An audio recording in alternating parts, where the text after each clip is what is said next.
Now, when Mridu giggles, she laughs at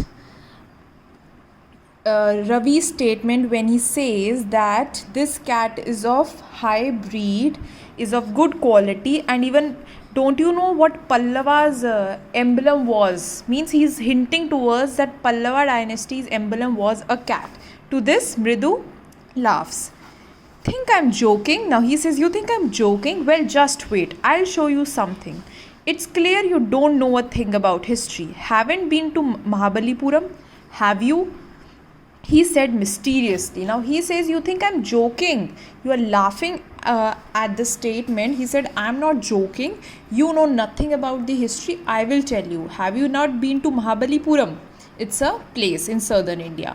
Well, when our class went to Mahabalipuram, I saw a statue of his Thatas,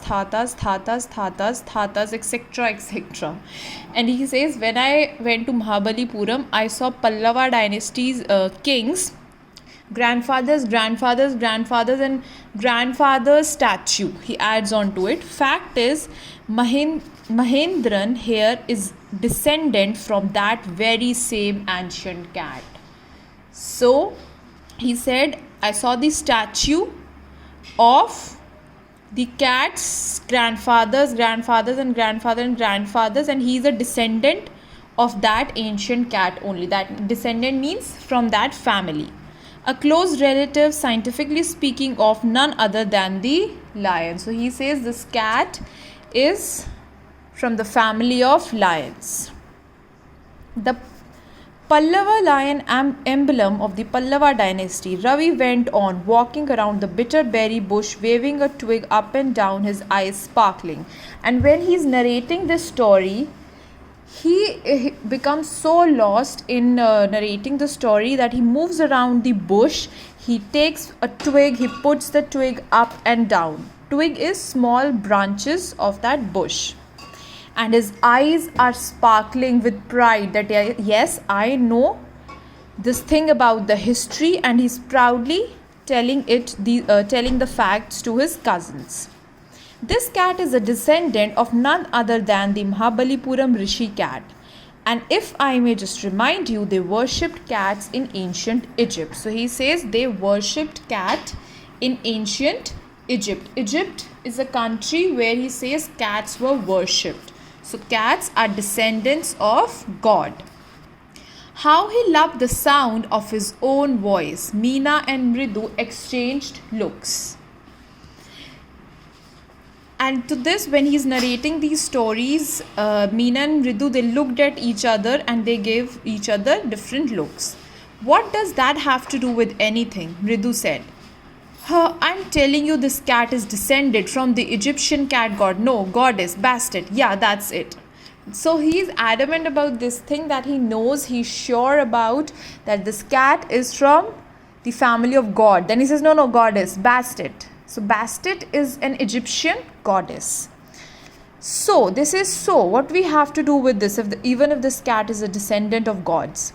Well, one of the descendants of that cat goddess was a stowaway in one of Pallava ships, and his descendant was the Mahabalipuram Rishi cat, whose descendant is Ravi flourished his twig at Mahendran, MP Punya here. Whoopee! He shrieked, very pleased with himself.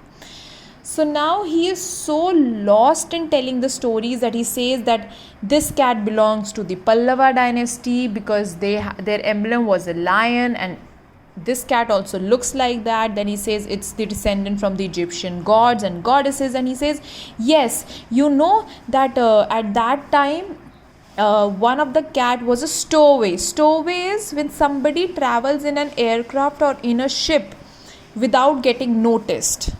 That is a stowaway. So he says one of such cat goddess traveled in the Pallava ships and came to India, and their descendant is this. He points the twig, points the branch towards MP Punya. That is the cat. And he says, yes, I'm so pleased with myself that I know these parts of history. Whoopee, it's a sound. It's a joyful sound.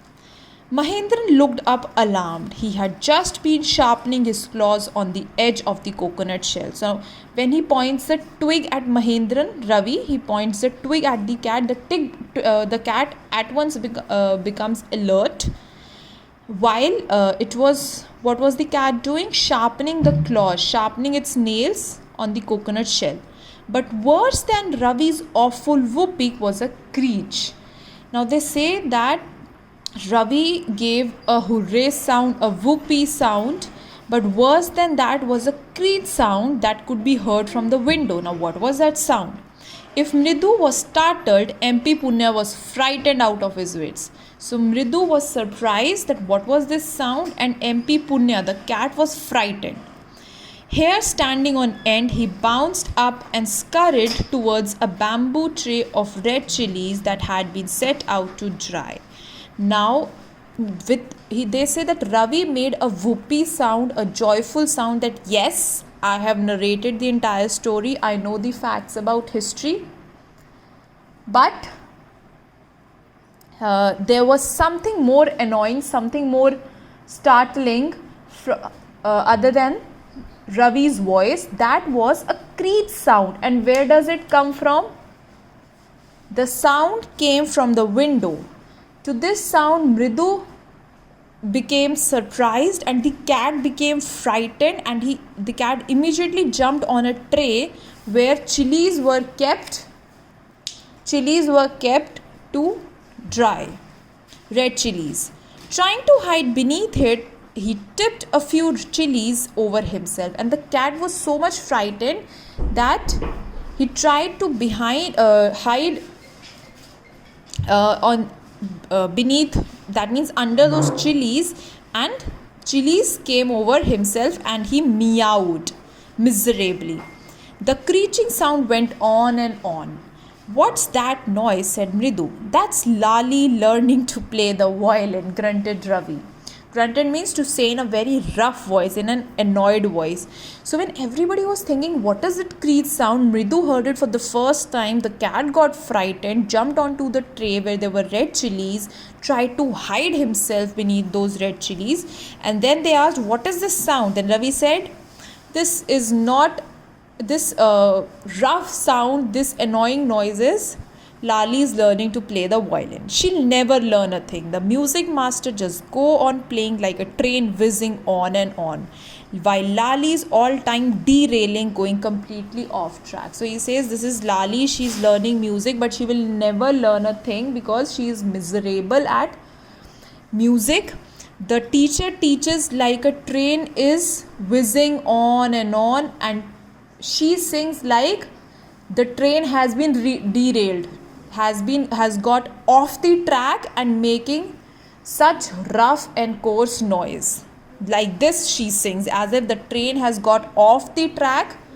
She sings so miserably.